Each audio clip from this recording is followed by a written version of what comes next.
But it's a natural reaction, especially, I think, among people who are involved in Israeli public diplomacy, or hasbara, as we call it, to have this gotcha moment. Here you are, South Africa. You are saying, you were the ones who, in some ways, were the first to say there's a genocide going on in Gaza. And here people are coming, escaping a life-threatening genocide, as you have said it. And you yourselves won't even take them in. Gotcha.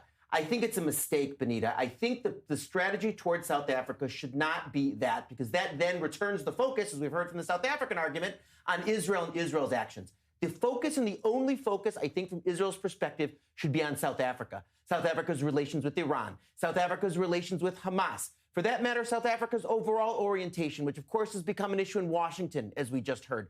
The focus from Israel's point of view should not be on us. The focus from Israel's perspective should be on you, or on them, on South Africa.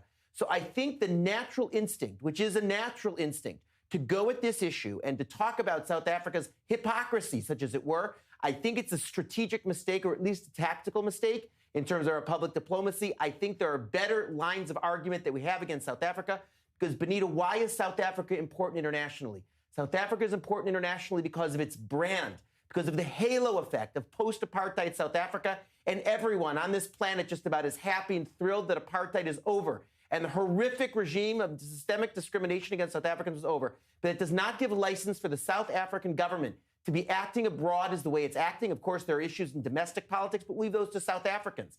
But it doesn't give them license to support Iran, to support Hamas, and to take a lot of the actions they're taking. And the focus should be on that, to chip away at a brand that at this point, a generation after the fall of apartheid, is unearned. I want to go back to Ray White for your thoughts, Ray, on exactly what Owen is outlining, and also the sentiment on the ground in terms of the public feeling about what is happening right now, what we are discussing at the moment. What can you tell us? Look, Benita, at the moment, if you look at what's happening in South Africa, you have many pro-Palestinian rallies. If you go into Sandton City, which is just north of Joburg, and you drive around there are protests outside of the U.S. consulates on an almost weekly basis. That's where what people are feeling here. They are feeling absolutely anger at what's happened with Palestinians and what's happened in Gaza. So when a plane arrives here, I don't think there's too much public sort of feeling against them arriving.